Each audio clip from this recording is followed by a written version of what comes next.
This week's episode of The Grid is sponsored by Impix. Shoot today, upload tonight, we ship tomorrow. Manfrotto, imagine more. On One Software, software that gets you back to shooting. Adorama, more than a camera store. And Tiffin, helping create the world's greatest images.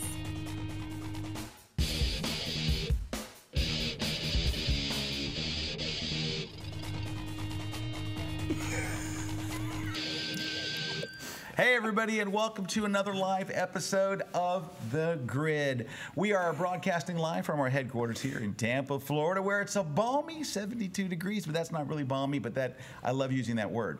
Welcome everybody. We have got a great show for you today, but I'd like to first introduce my co-host for the day. A mi izquierda, mi amigo, el caballero del lechero. ¿Cómo se dice? Ah, yes. RC. Buenos días. That's how we say it, RC. Buenos días, my friend. ¿Cómo estás? Bien, gracias. ¿Y tú? Un poquito cansado, pero ahí voy. Really? Más o menos. You look okay. Anyway, welcome everybody. And also joining us, the lovely, the talented, my wife, Kalebra. Thank you. Thanks for coming. You're welcome. So as soon as she heard we were talking about the Nikon D800, she said, I'm on. I've got to be on that episode, because you're one of the few people who've actually shot with a D800, aren't you? Yes, I am. Is that true? No, it's not. Okay, just checking. All right. Scott was about to do a triple take and go, I was like, really? You had the D800? And you didn't show me? The kids and I had it out the other day. Wow. That just took Amway to another level. Yeah, it did. Hey, we got all kinds of things to tell you about. First, before we do, I'd like to introduce you to the International Ambassadress of Love, all the way from her desk about 35 feet away, giving the Meep Love sign. It's Miss Nancy Massé. That's French, by the way. Hi, everybody. There's like something going on with the lights over here, so it's like disco time over here in France. Yeah, I don't know if it's that's a little like blinky. up over here. Nice. I'm like about to have a Blinky. seizure. I'm like, I. It's not you, Nancy. It's really happening. So yeah, it's But really quickly before we get started, can I just do a real quick shout out? Oh, a shout out? Absolutely. Okay, I would like to give a shout out to Palm Harbor University High School Drama Troupe number 5590. Apparently they are fans of the show, and they are also the Florida State champs, and they're heading to Chattanooga in March to compete in the Southeastern Theater Conference competition. Oh, wow. So Awesome. Congratulations, guys. Good job. Break a leg, and thank you.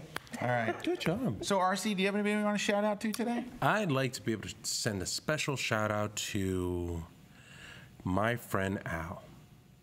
Up in New York, Al? Up in New York, Al. He's in Jersey, isn't he? Yeah. Really? Yeah. Oh, how about Patch and Tim over in New York, Call of Duty friends? There you go. There you go. Anybody you want to shout out to? Pilots? Just while Something we're there. AOPA in general? Anybody? AOPA. Hey, I know other people. So, who are you shouting out to? I'm shouting out to Ronnie Delmonico. Uh-oh, Ronnie D. Ronnie D. What's up?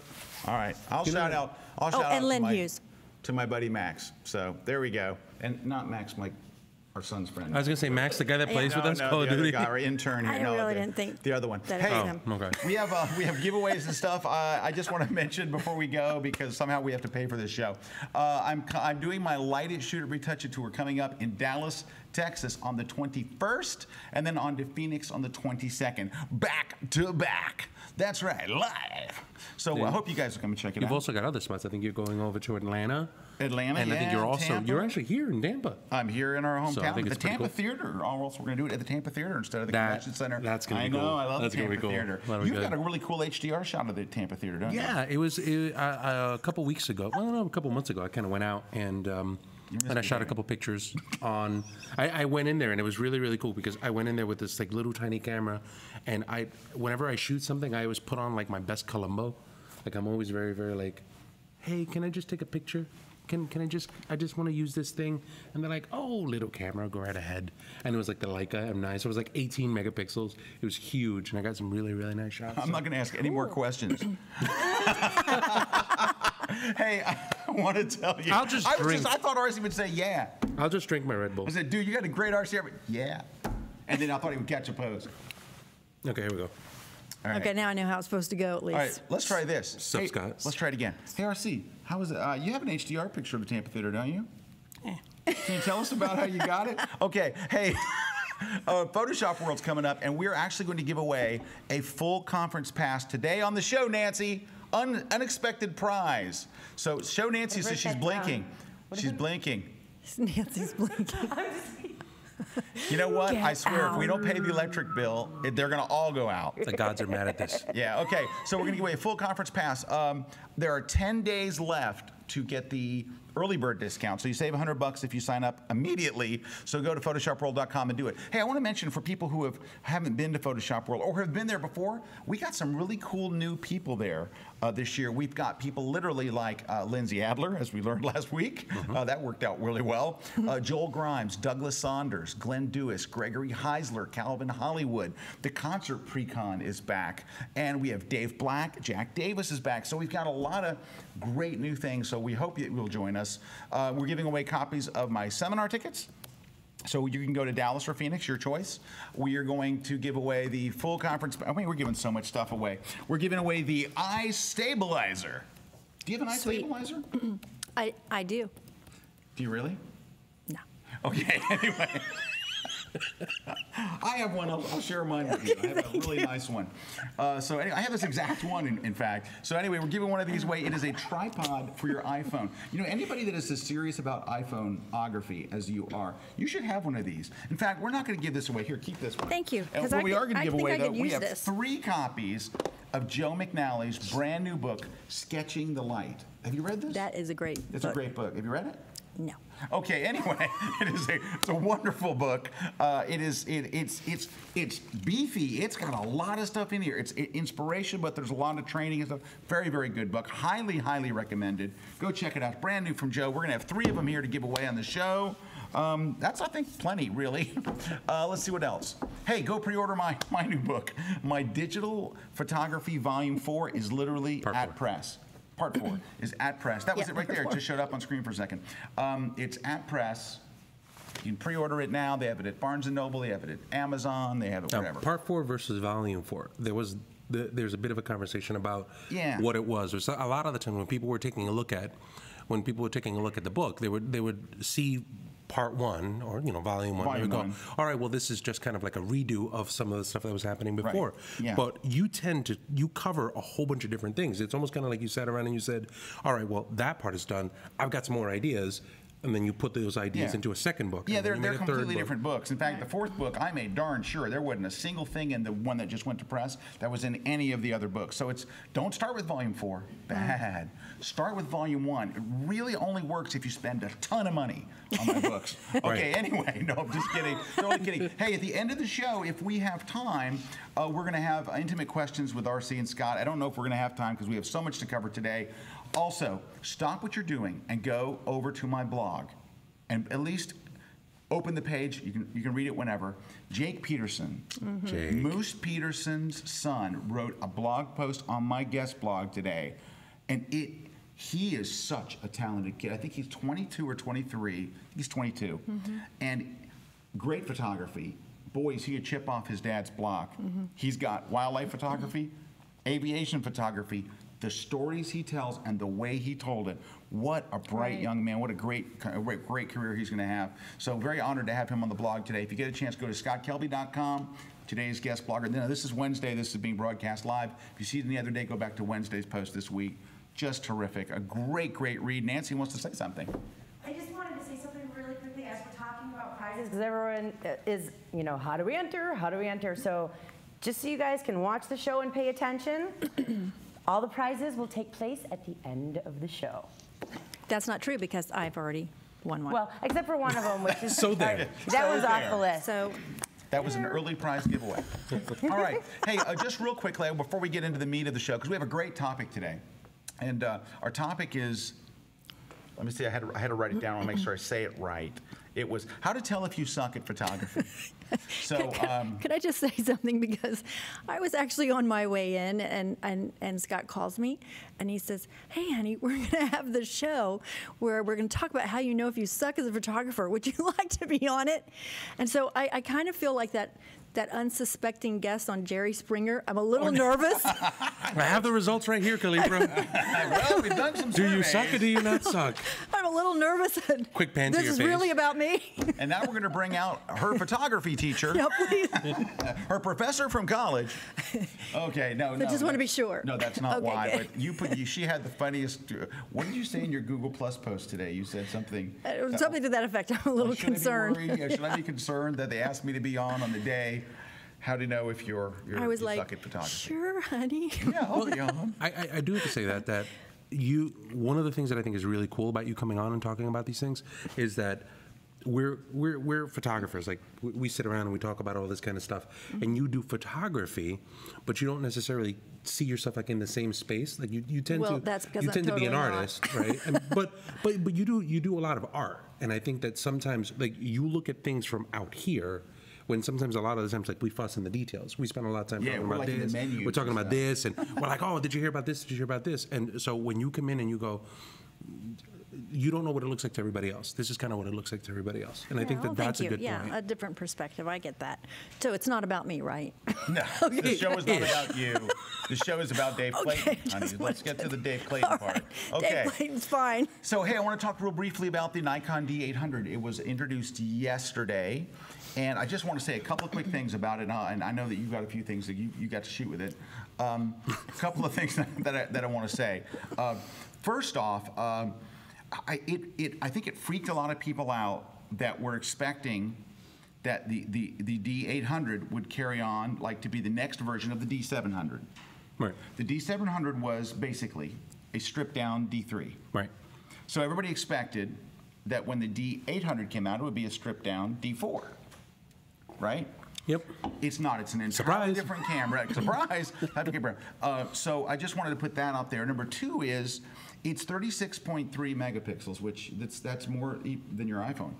If you stacked iPhones together, 4 of them, it would about be. See, like it's turning into be about me. no, it's so I know not. it. Where's Jerry? All right, but anyway, so it is for a very specific market. I only wish that Nikon had named it anything else in the world. The D1000, the D800BX something, anything, so people wouldn't, because I'm reading a lot of people that are so excited about the 300. I pre-ordered mine yesterday. I had 800 or 300? 800, I'm sorry, 800. The 800, I pre-ordered mine, and I want to talk about that in just one second. By the way, I pre-ordered a camera. I got that. Just now. That's okay. Yeah, sure, it's fine. Okay, thanks. All of a sudden you see a pillow come in. Like, he's sleeping here. Yeah, by the way, I pre-ordered a camera. Yeah, okay. So, Just tell me on live Marcy, tell her. television. okay, so. Now I know why I was here. Yeah, honey, the surprise The is. end of this show is going to be like, RC, can you please tell Scott? Yeah, I ordered a D4 too. Anyway, RC, hey. tell your friend. Okay, so a couple things. Somebody said today, I read what somebody said today, hey, this don't think that this thing is going to replace a medium format camera. This is I said on my blog yesterday, it has the resolution of like a medium format camera. It's in that range where you're talking 36 megapixels. That's in the range of a digital back, right? I mean, depending on which digital back you get. So, but I can tell you what, yesterday, somebody that has a D800, not you, is it? Somebody that has a D800 I'm not saying anything. sent me one of the files to look at full resolution. Because that's the problem on the web. People keep going and looking at little low-res files and going, well, I don't see the thing. I don't see the big deal. You're looking at a low-res file this big. It's a 72 DPI file. I don't see the big deal. I don't see what it is. So he sent me, and I promised I wouldn't post it or stick it anywhere. I just said, let me just look at it. He sent me the file. Oh, my gosh. I've never seen that level of clarity and crispness out of a DSLR ever in history. It is amazing. And so when you think about it, creates like high resolution images where literally the negative is 20 by 30. I mean, they're huge, super crisp files, and you're talking $3,000. What's a cheap digital back? I mean, you could find the cheapest digital back, what, Brad, $12,000? But they're more in the 25 to 30 range for the ones that you want. Like for the one, like I used the Phase 1, it was like $30,000. And that's the one I want, by the way, Phase 1. is like 30 grand. Now, I can't say, I've not taken the same shot with a medium format and with the Nikon D800 and compared them. I don't think anybody has yet. But I think that that's the point. What happens is, you're right, it's a little frustrating when you hear that kind of stuff, because I follow a lot of stuff that's happening on social media, and I follow what people are talking about all the time. And there's something very, very annoying about people going, oh, well, it doesn't replace a medium format. And it's like, really? It doesn't? Of course it doesn't. It's like, but duh. But it's not a medium format camera. And that's the thing, and it's just that like kind of resolution, though. What's like when people say that, I'm just like, what's the point? Is it just? Are you just saying that to be controversial? Are you? Yes, I get it. Zach said that he went to a medium format. I get it. Dave Hobby said that they went to do that.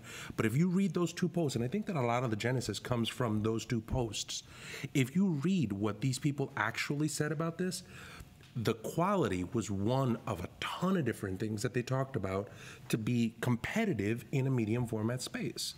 And they talked about how the price is very, very prohibitive. And I think that what happens is we tend to get camped. You know, people are like, oh, well, you know, medium format, use off medium format. And I'm like, dude, this is a $3,000 camera. I'm like, how can you beat this?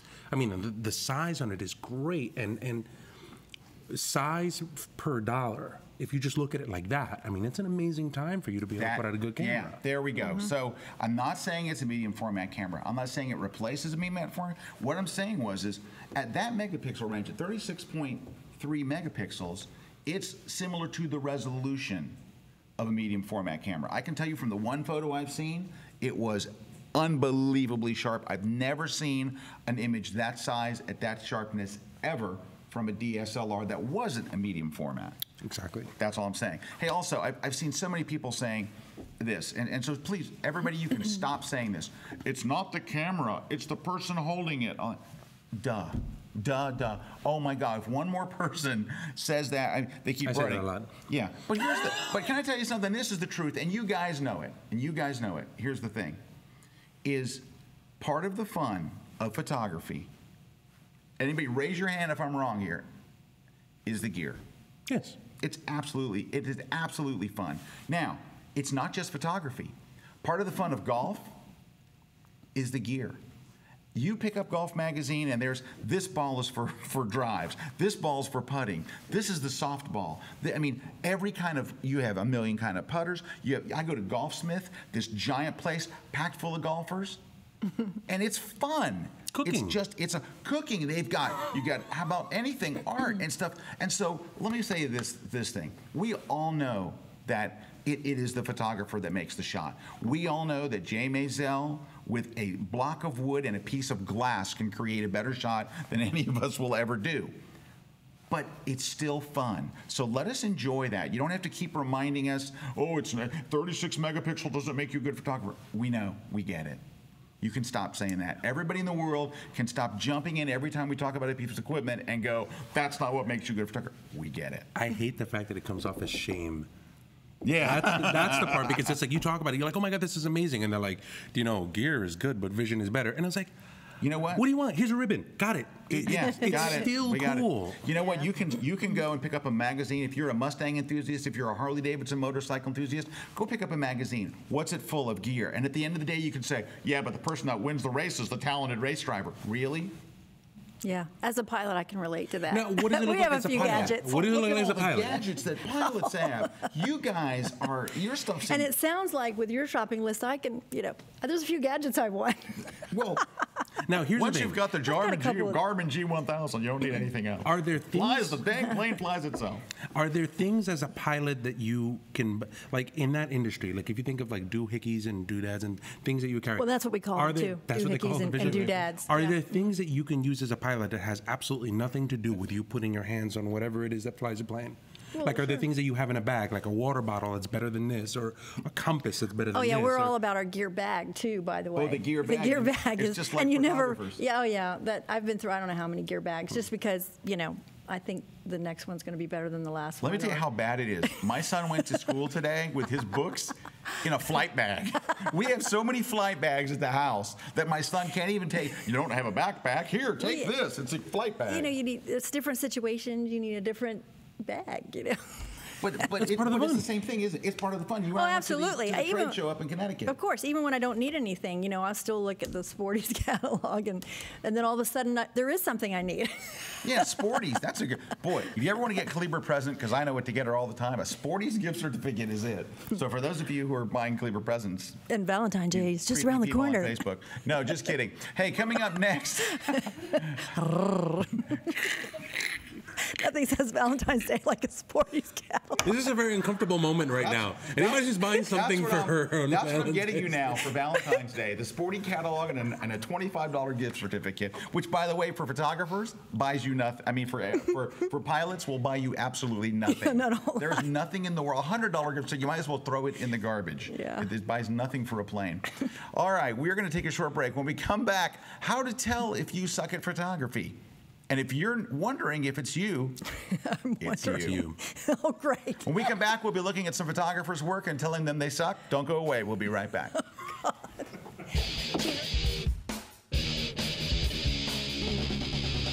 At Adorama, our trained staff share your love of photography and can help you find what you're looking for. Our inventory is stocked with all types of cameras and accessories you need. Adorama has it all. Adorama, more than just a camera store. Visit us at 42 West 18th or at adorama.com.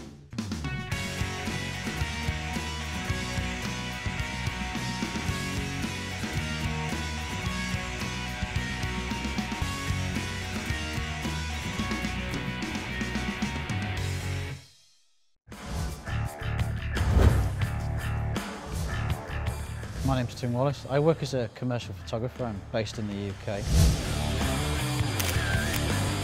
Cars fascinate me. They're almost like people. They're like characters. They have a personality. Photography is about creating one single image that gets that message across. It doesn't matter what the shoot is. The finished image is in my head before I even start. Just look at the whole aspect of just light and creating a mood and creating something different. I like people to look at it and be inspired. It's up to me to create an image that makes the hairs on the back of your neck stand up and think, I want to be that person next to that car. So my name's Tim Wallace. Come and check out my courses on inspired light and automotive photography at kelbytraining.com.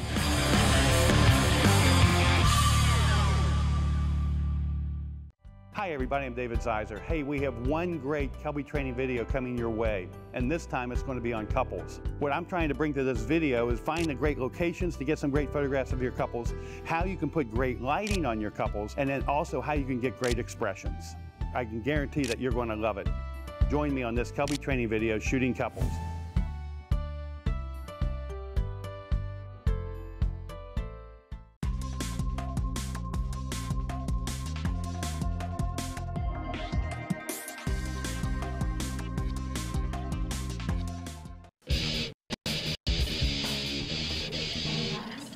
Hey, we are back, everybody. Scott Kelby here with RC Concepcion and Kalebra Kelby joining us on the set here. Hey, so I want to tell you how this topic came about because it came out from an article that I saw yesterday on petapixel.com, very good site.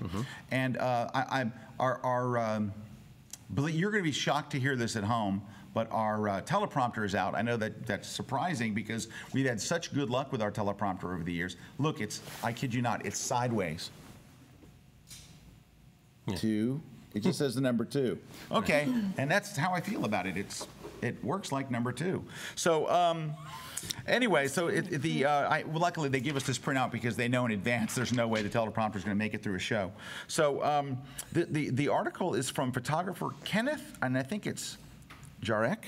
Yes, that's probably Jarek. Sorry, Kenneth. And he wrote a very interesting article, Why Polite Internet Criticism Makes Your Photography Suck. And he starts with this, and this is what really gets you. When you read the article, it says, chances are you suck. Worse yet, nobody's going to tell you. Yep.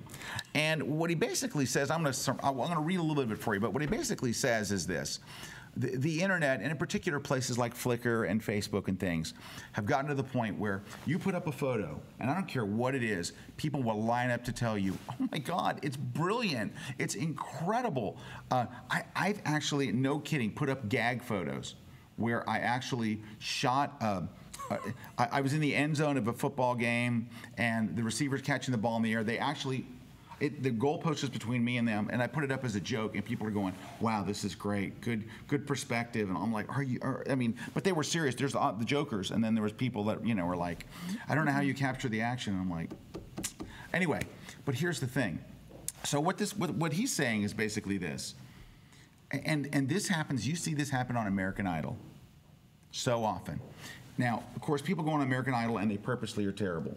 Yeah, definitely. There's no way some of them don't know. Right. I mean, they know when they're in there, they act goofy and stuff and all. But there are people that you can see when they're done with their song, and it was terrible, that they're furious, they're incensed, they're hurt at what the judges said, because nobody really told them, you know what? You suck. You suck. Now, they probably went to karaoke night. All their friends were screaming and yelling. The people in the bar loved them that night, and people were high-fiving, going, dude, you ought to go on American Idol, man. You rock. And they probably thought, maybe I should go on American Idol. But don't you sit at home and go, how could nobody have told them? How could they get on national TV and nobody told them?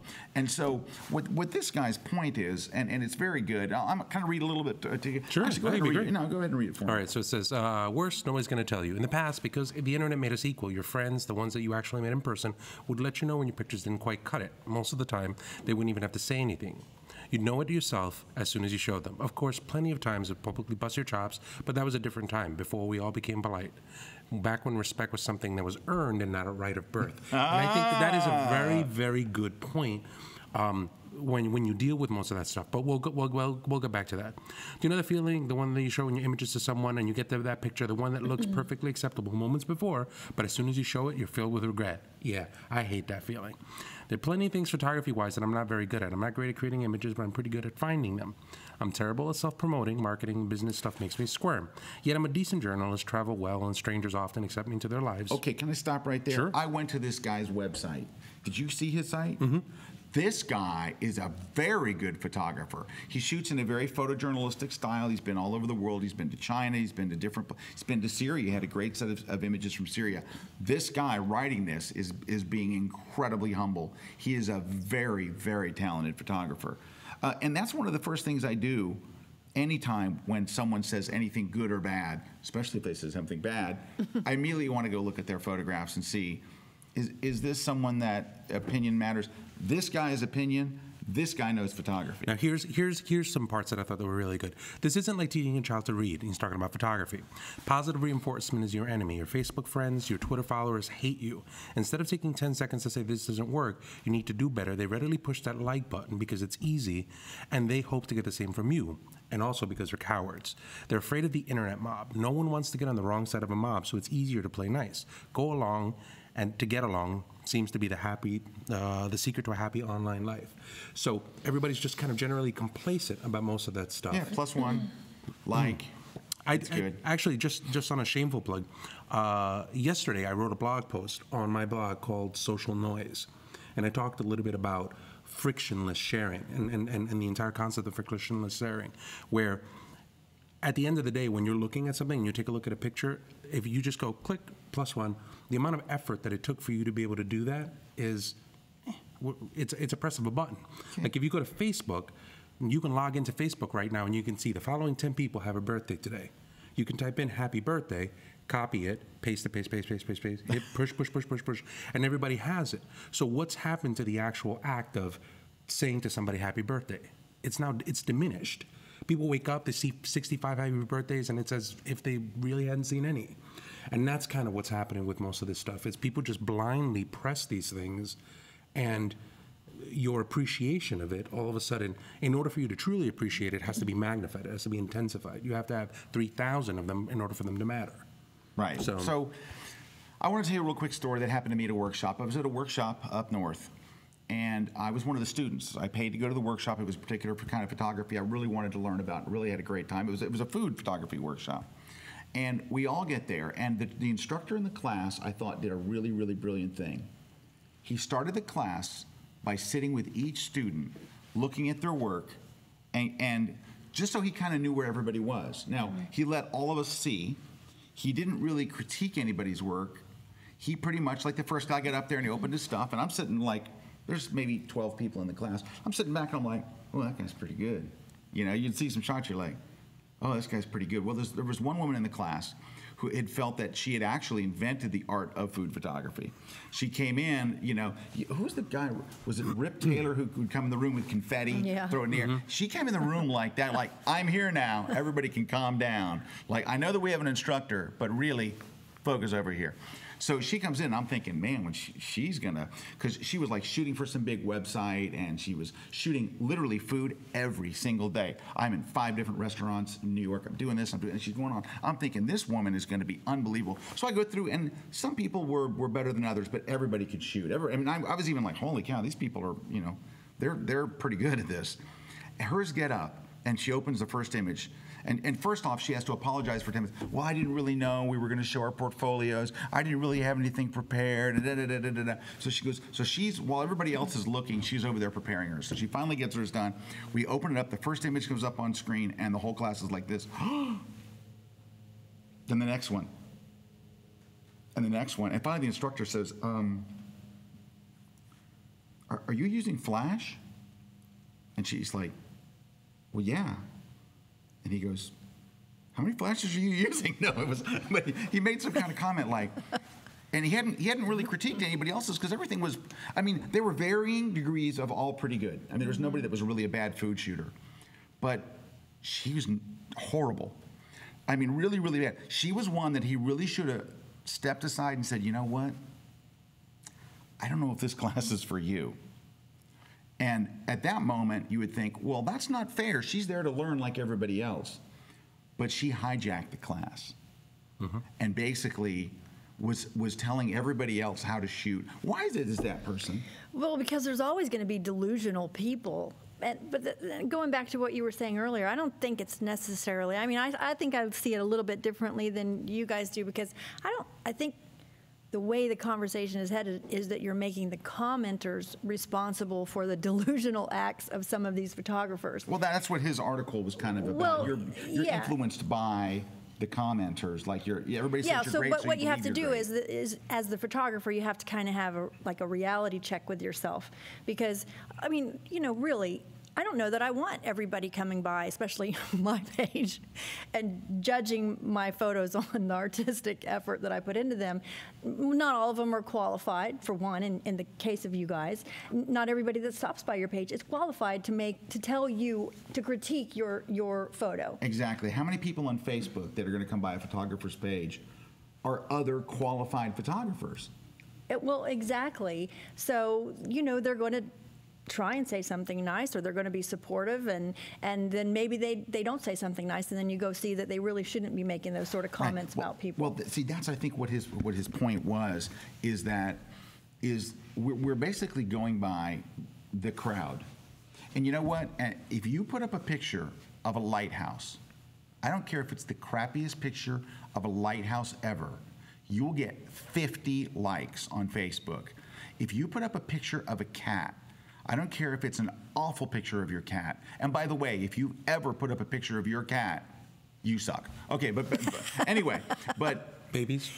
If you put up a picture of a baby, I don't care if it's taken where you take your camera, set a 2-minute exposure, and throw it in the air. Everybody will love the picture. That's messed me up. Truthfully. Lighthouses, babies, cats. I'm going to add all of these things to my list. Dogs, puppies, or the ultimate home run is a picture of a lighthouse. But if you look at the door of the lighthouse, there's a baby with a puppy. Yeah. Right in the front. And it's a home run. But so here's the thing. A rainbow. So here's the deal: is if this is true, if this internet culture that he's talking about has made people think that they're really good that aren't, because I have sat in, I've done portfolio critiques for people, and I've had that person where I wanted to stop and go, you know what? I'm so sorry. I know you paid for this workshop. You're so far away. You're so far from this. that I don't know if you'll ever get there. Because it's exciting as a teacher, and you know this, when you see someone's portfolio who you see has potential. What do you do when you see somebody's portfolio that has no potential? I mean, everything that they've taken with their $3,000, $4,000, $5,000 camera and really expensive lens and all looks like crap. I've sat there and I have this moment where I go, I have to encourage them. Well, I guess it's what you feel like your obligation is. Are you there to just help them get to the next level from wherever they are? Or is your job to make them the ultimate photographer? You know what I'm saying? I don't know how I can, when I look at that stuff, I don't know what the next, I mean, it's so bad. I've sat there in a portfolio review with someone whose images are so bad, and now nobody just walks up and doesn't introduce themselves and just go, here's my portfolio. They come in and first they tell me how passionate they are about it, how much they love photography. You know, you get to know the person before you do their thing. I always do. I always spend a few minutes with whoever the person in the portfolio, because I want to know a little bit about them and what motivates them and all. And maybe it kind of builds up a little thing in your head where you think, wow, these people are going to be pretty good.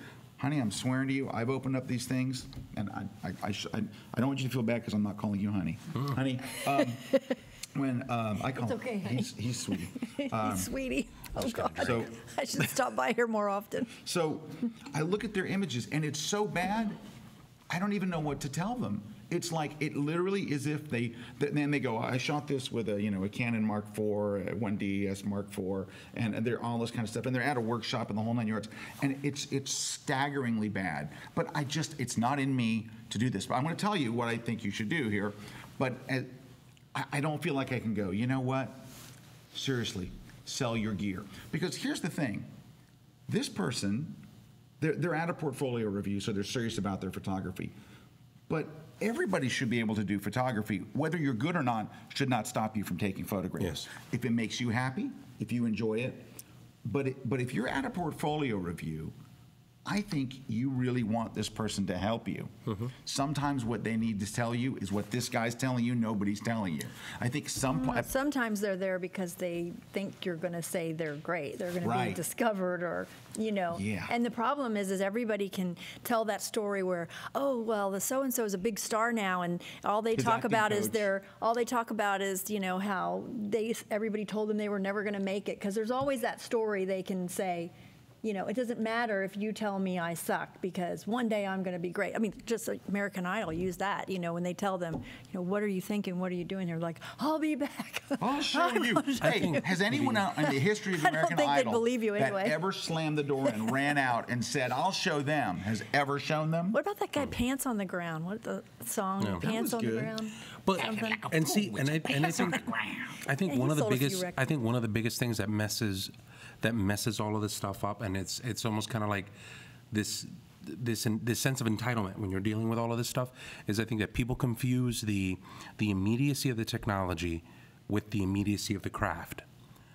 So like when you did film and when you worked on film, it took a very long time for you to be able to figure out that you messed up.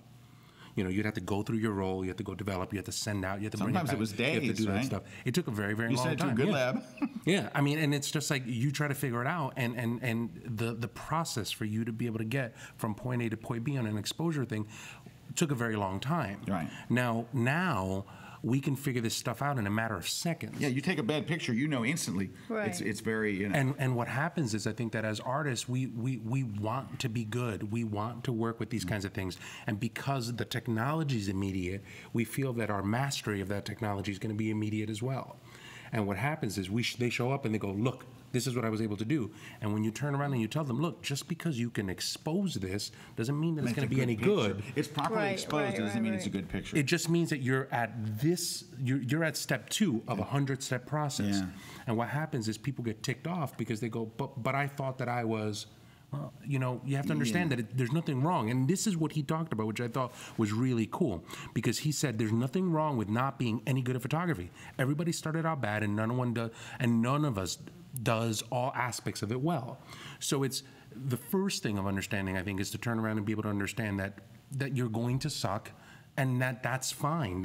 You have to start somewhere in the continuum. There are a few people that actually get it, that can actually see with this eye that produces great stuff. But if you're interested about it, you have to understand that you have to start at the beginning of this road, somewhere on this road, and you're not going to end up at the end. And I think that any portfolio review or any critique or anything that you talk about that says, listen, this is where these are the brass tacks. You're going to be here. You're not here. You can get there, but you're here. Right. You know? All right. Hey, we're getting a ton of good comments for coming in. I want to throw one out for you guys to comment on because I'd like to hear your thoughts on this. Put yourself in my shoes. I'm sitting at a portfolio review. I sit down with somebody who's serious about photography. They've invested a lot of money and time. It's their passion. I open up their portfolio, and it's that thing where it's so bad, I don't even need. I don't even have a plan for them. Here's what you need to do next. I mean, they were literally snapshots like they had never taken a shot in their life. It was their first exposure ever. Let me know what you think that I should tell them.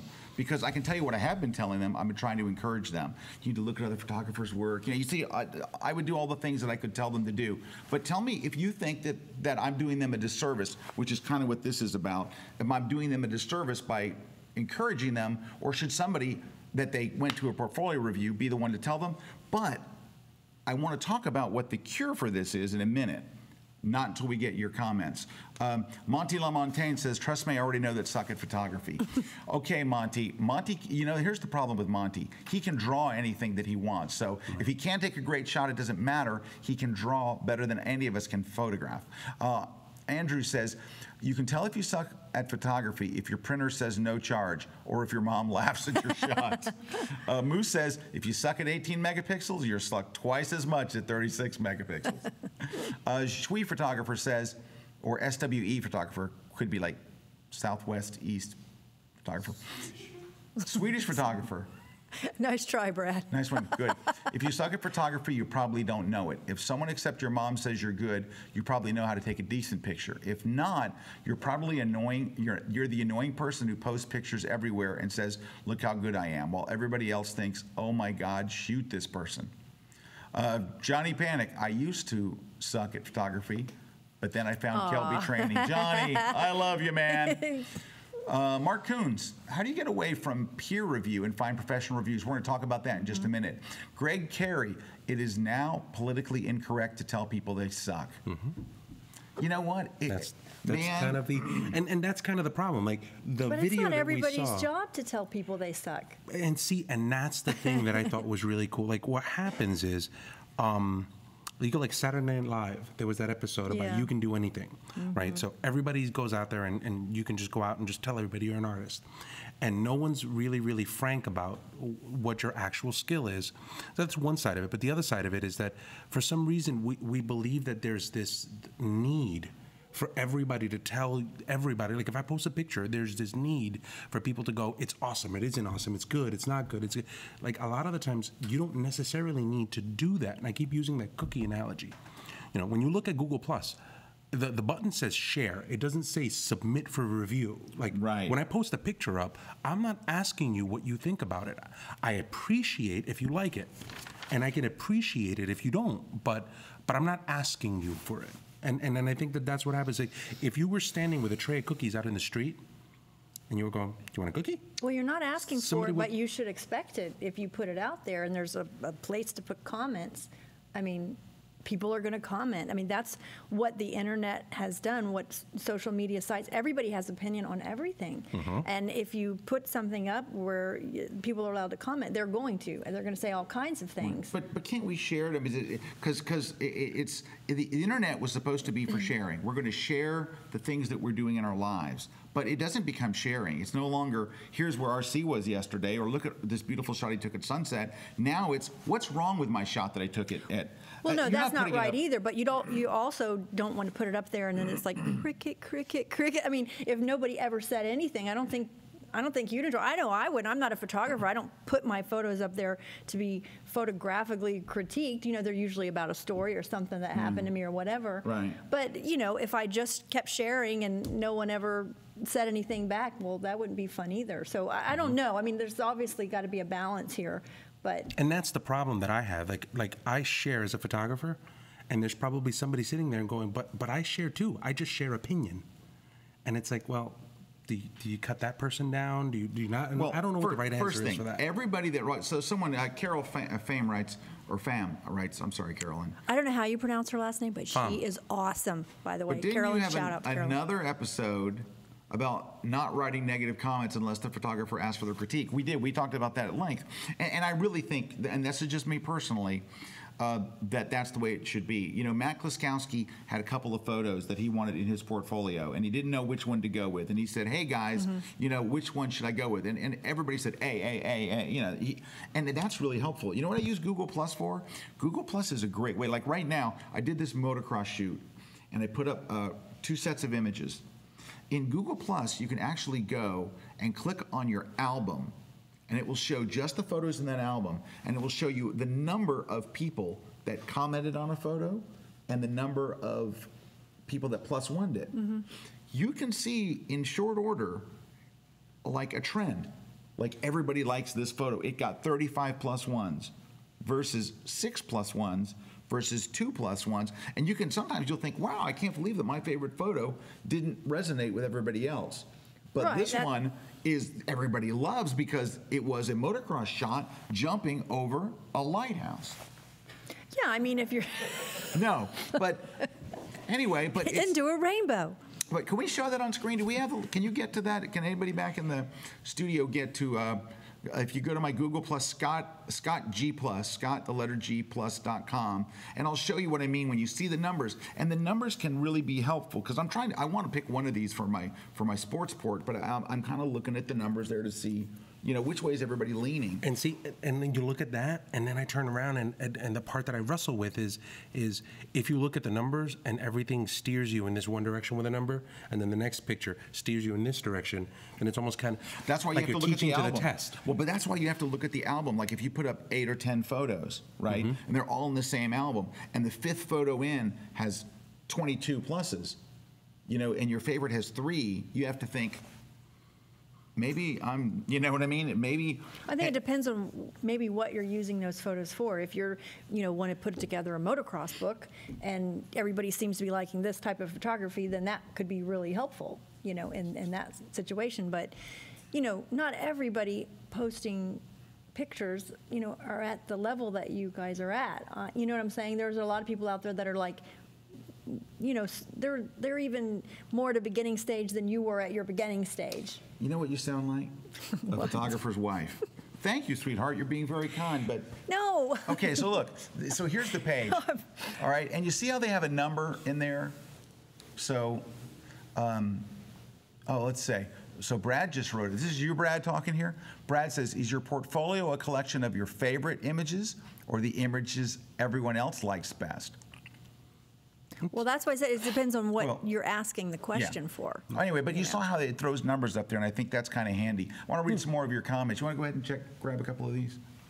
Oh, you want me to read them? Should I go right to Glenn Dewis? Always go to Glenn Dewis. We love Glenn. Hi, Glenn. It's definitely a people skill to be able to tell someone that their photos suck without offending them. 99% of people don't want to hurt someone else's feelings, so rather than say it sucks, they'll either say nothing or say great job, so as to motivate the photographer and make them feel good. Trouble is that doing that can have a negative effect and make that person think they're really a great photographer. And that's what's happened so many times. It's a really, really good point. Well, again, it doesn't fall on the person commenting. They're trying to be supportive. They're trying to be supportive and polite society kind of thing. So it's up to the photographer to kind of be real with themselves. That's what you need. How do you teach the photographer to be real with themselves, right? Right, but you know, what's bad is too. I found that this happens. So you'll have a photographer take a photo, and they look at it and they go, wow, this kind of looks like the photos I see, you know, like, wow, this one kind of, in other words, the first time somebody takes a shot and the background's way out of focus, like they shoot at f2.8 and the background's out of focus, they're like, hey, this looks pretty professional, doesn't it? Yeah. And it becomes their favorite shot. Right. It's not a good photo, but it has the characteristics of a good photo in that the subject's in focus and the background's way out of focus. And maybe it's the first time that they took a shot like that looks like everything's been at f11 and all of a sudden they switched the little switch on the top of their camera and they went to the one that looks like a person. They shot and they're like, whoa, you know, because sometimes that effect, sometimes the effect that you did it yourself is overwhelmingly strong, because it's the same reason why the photographers would show up for these things. And everybody, number one, when someone does criticize your photo, your first job is to click on their link and go look at their work. It is absolutely the first. Go look and see what they're doing, because number one is, if they're really, really good, and I've had that happen. There was one guy that said some really crappy stuff about my photography. This is a couple of years ago. I clicked on his thing, and he was really good. I was like, ooh, yeah. Okay, but 99% of the time, whoever's criticizing your photography is 50 steps below you. Go click that link.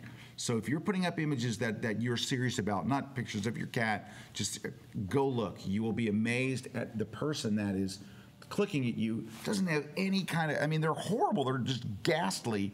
And you're feeling bad about it. So you will feel much better about your photography when you see their photography. So you shouldn't listen too much to when they say it's good, and you shouldn't listen too much to when they say it's bad. Right, and that's what I want to get around to, but I want to read a couple more comments. K Beautiful One says, one of my professors nailed it on the head.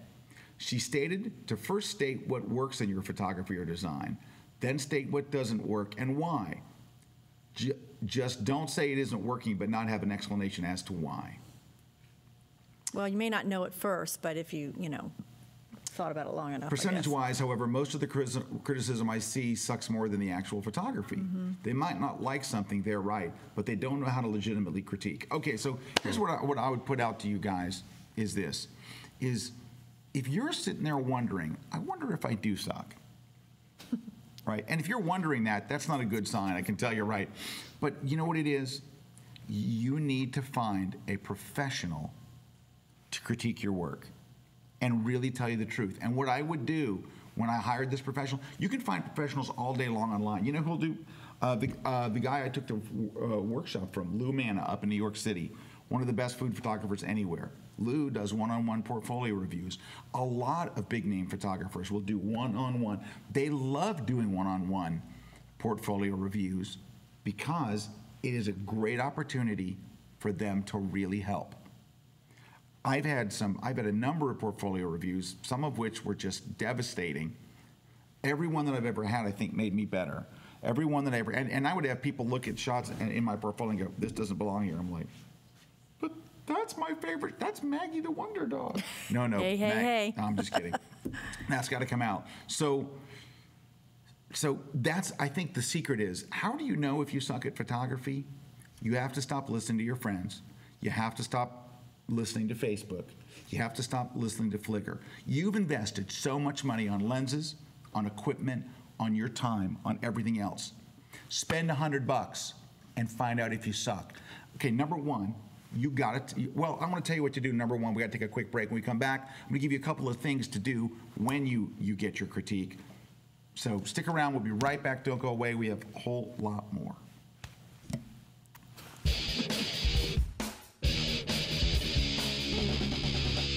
My name is Douglas Saunders. I'm a commercial advertising photographer.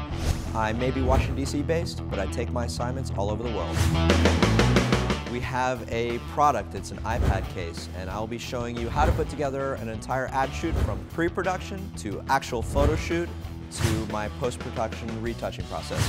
You're going to learn about coming up with a creative concept, dealing with your clients, lighting on location, actually handling a photo shoot day with the multiple members of your crew and client on set, the retouching process. What do retouchers look for when you're delivering all the content they need to composite an image together in the end? You're going to see everything. Everything's going to be thrown up in the air, and we're going to put it all together piece by piece. If you're at all familiar with the type of work I do, come over to kelbytraining.com, check out my video, and see how I put an entire shoot together.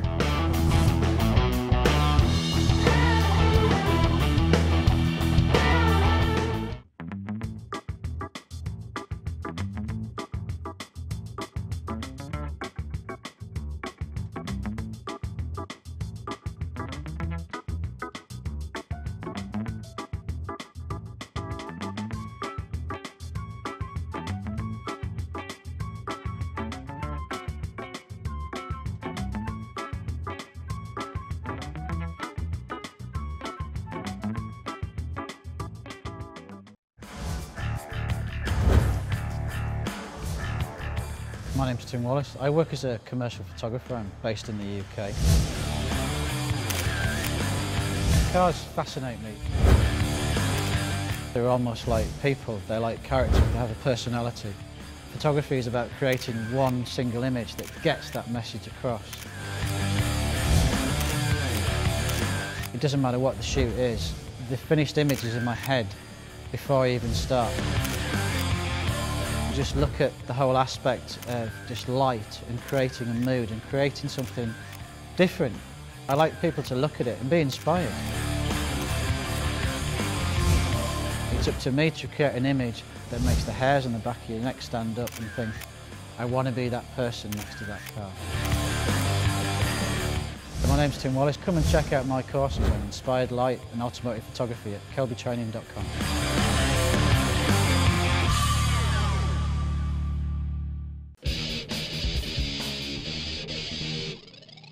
Hey, we're back. Scott Kelby here with RC Concepcion and Kalebra Kelby.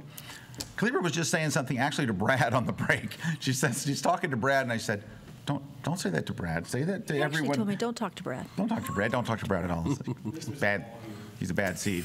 So tell us what you were saying about the critiquing. Oh no, I was just saying there seems to be, there's probably more, but at least two types of photographers or people taking pictures, and that's the one that understands it's a craft and it's something that needs to be developed and nurtured and practiced. And then there's this other type of photographer that thinks it's all about, they just got that magic shot. It just happened that moment. It was just, they happened to be the right place, the right time, or they put this magical thing together and it's just going to happen. And if it didn't happen in this one, my next shot will be the magical shot. They're not too worried about, what they're going to do to perfect their craft for the next one. To put themselves in position to make magical shots, they just expect it's going to happen because I bought a nice camera. It's going to happen, yeah. That's that kind of, the harder I work, the luckier I get. All right. Hey, so here's a couple of things that I think you should do. Number one is, this is seriously something to invest in. But, and you can go online. Number one, first, Brad brought this up, and it was a great point. Zach Arias did a series of critiques on his website where you could upload a picture, and they would go through, and he did, there were little video presentations where they tell you what's wrong. But Brad pointed out something really great about those, is number one, is that you can watch the different critiques and see a theme. And so without having to pay to have yours done, you can watch other people's, and you'll see things in your own photography. You're like, oh, yeah, wow, ooh, I'm doing that too. Maybe I should change that. So you can, without investing, go watch some of these online critiques. What's the big website there's a website that does critiques? I mean, that's their thing. What is it? It escapes my oh, come on, Matt would know who they are. It's like a husband and wife team, and they do. I could use them. Oh! Brad just said, I said, Brad just said Matt could use them. Oh, that's not right. Nice. I wouldn't know that. That's not. I'm going to offend him in his absence. That's not right, Brad. You go to your room right now, young man. Hey, why are you allowed to talk to Brad? Because he's my butler. Okay. All right. Did you get that Seinfeld reference? Thank you. Thank you. Okay. Back to our story. Number one. Well, I'm going to give you another. Here's the thing. You're probably going to have to spend money for this. Now, if you are going to Photoshop World already, and someone's going to win a ticket here in a minute, but is Nancy gone? No, she's just moved down where it's not blinking. I'm like, I look over there where Frenchie said it. It's completely black, and Nancy's gone. I'm like, she left in a huff. All right, we got to wrap this up, so we can't go. We can't just go but a minute. And then I came over here, and the light started flickering over here. It was hysterical. Maybe you're like really like. Are you radioactive? Magnetic You're or something. Radioactive. Electrified. Okay. Did you get that one, Pete? The firm? Okay. Anyway, back to our story. Number one is it's going to cost money, but if you're going to Photoshop World, if you're already going, I'm not trying to talk you into going. I did that earlier. If you're going, you can sign up for free portfolio review. Mm-hmm. You can literally sit in front, Moose Peterson, Joe McNally, some of the best photographers in the world, Jim DiVitale, Helene Glassman, some of these incredible people will sit with you one-on-one and go through your portfolio. Yeah, and I would venture to say that the people that are the most serious about getting better will go and talk to those folks. And I think if they don't, it's because they're afraid. They don't want to hear the critique. They don't want to hear that that Yeah, they they're don't not wanna hear doing that it they right, suck. or they're not doing a good job, or they suck. So Of course, I don't think anybody says that. Outside of Photoshop world and things like that, you know, you're probably going to have to pay for it. And like RC said, there are plenty of paid for services. Because the same thing with Lou Manna. Lou's going to charge you to, you know, I mean, you're asking a photographer, stop what you're doing and make me better. You're going to have to pay for something. But you know what? You bought all this gear. You bought all this stuff. You're this close to really finding out where you stand. And here's what's going to happen from your portfolio review. Number one, chances are you don't suck. Really, in reality, if you're going to get a portfolio review, if you spend the money, I don't think you're going to suck. I think what's going to happen is they're going to tell you what you're doing right, what you're doing wrong. They're going to tell you which images shouldn't be in your portfolio. That alone, they're going to go cat photo out, cat photo out, cat photo out. So they're going to, somebody wrote here, George K. wrote, I had a photo instructor who had a rule of no cats. The only exception that made it through was an image of a cat roadkill. Okay, so anyway. Ew. Ew. Wow. Awkward. That's icky. With the tire track showing. Okay, so, but I got to get this one point out. Here's the thing, if you're going to spend the money, if you're going to do it, start the thing by introducing yourself, talk for a minute, and say, I'm really serious about this review. I want you to tell me exactly where I stand. I don't want to go any further with this if you're going to give me a, yeah, you're great. I didn't pay for you to tell me I'm great. I paid for you to tell me the truth. You're paying. Ask for the truth. Say, I really want to know. Don't worry about hurting my feelings. Don't worry about I paid you money. Tell me the truth. And you know what? If you think about American Idol, when those kids are up there, you know, getting their critiques from the judges, and as much as nobody wants to have Simon like tear into them, if you look at the ones that are up there that are serious, that really want this as a career, you can see, even though they're terrified of what Simon might say, they're waiting on his critique. Right, he's the top They're one. waiting if to I impress him. If he likes it, then I know it's good. Because Paul Abdul liked everything. Yeah, You're exactly. wonderful. You changed the world. So, you know, don't be afraid to hear that, because you probably will hear that quite a few times before you get to the point where you don't suck. Right. Now, at the end of the day, it'll be up to you whether you follow the direction of the guy critiquing or the woman critiquing. But seriously, this is something that you need to do. For all of the $100 you could spend on your career, there's a million ways to spend $100 in photography. In fact, $100 buying photo gear won't go very far. This is a way that can really actually improve your craft, that can really make you better, and you need to ask them to be brutally honest. And I did, every time I've done that, I've said, look, just tell me where I'm at, tell me what I got to do, whatever it is. RC, I interrupted you. I'm sorry. Oh no, that's you right. Going to say something. No, I was just going to talk about the entire concept of the investment of the money, and what happens is when you're just taking a camera and you're just shooting, and you grab all these pictures and you present them to somebody and you go, here, what do you think of all of this? A person has to have time to kind of wade through all of that stuff and try to make sense of what it is that your intention is. It's almost as if like you're not taking it seriously, right? So when, as horrible as it sounds, when you put money on the line, when you make an investment of money, like when you make an investment of money with a coach, you don't pay for a coach at a gym so that he can beat you. You pay for it so that you have some skin in the game. You have some skin in the game, they have some skin in the game, because they're blocking out these times. And together you're looking at this and you're going, oh my God, you know, I spent $100.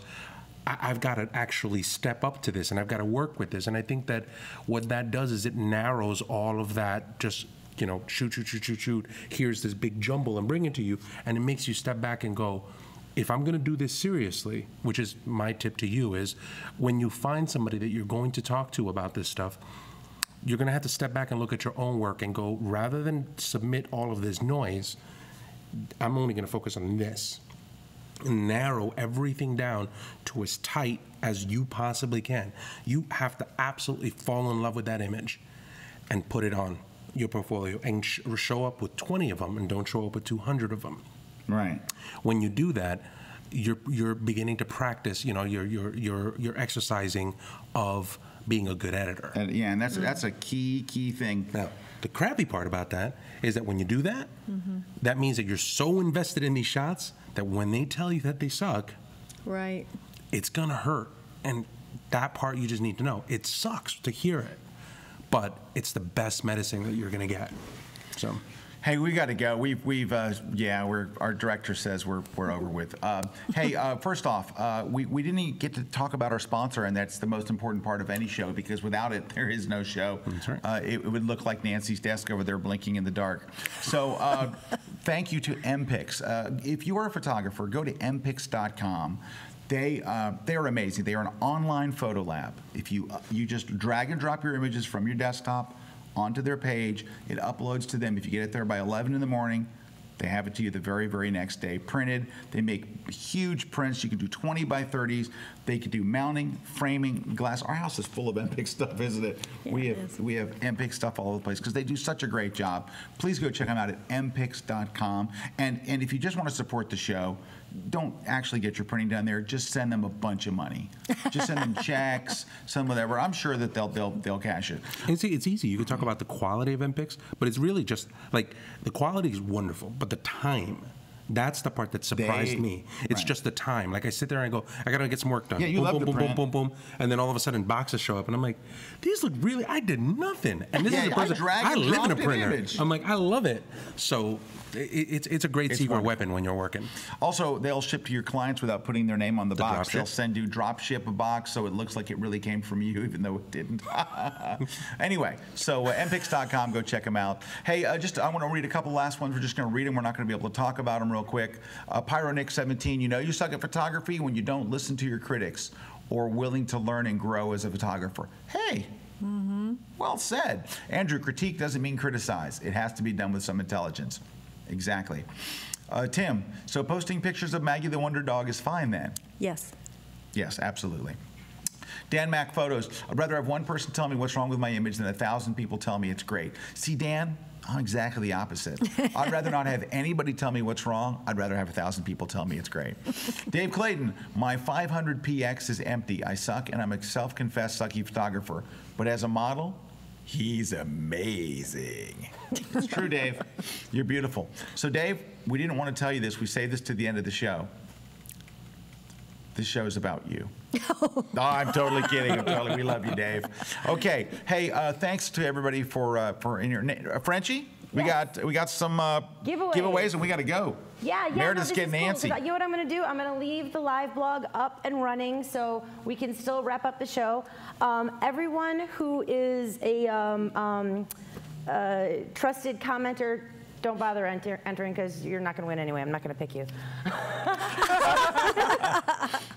They know I keyed. Okay, so we are giving away 3 copies of Joe McNally's Sketching the Light book. We are giving away a Dallas live seminar ticket and a Phoenix live seminar ticket, and we're giving away a full Photoshop World Conference pass. So in the live blog, everyone type your name, your email, and the prize you want to win, and hit submit. And it will not get published. It's just going to go into the queue, and then we'll sit down and we'll randomly pick winners and notify you guys by email. And that's it. Just don't approve any more comments, and we're all done, and enter away. Thank you, Nancy. You're welcome. All right, everybody. Thanks very much for tuning in, and we hope that you'll do that. If anything you got out of this show, I hope what it is you to be sitting there right now seriously thinking, I need to go get a photo critique. There's a ton of places online that'll do it. Of course, if you're already going to Photoshop World, sign up for the photo critiques. They're incredibly popular and they're incredibly helpful. Thank you to RC for joining us today. Thanks for having me. Thanks. Kalebra. Thanks for having me. I dig you. All right. Thanks to Brad and Pete for helping us out here on the set.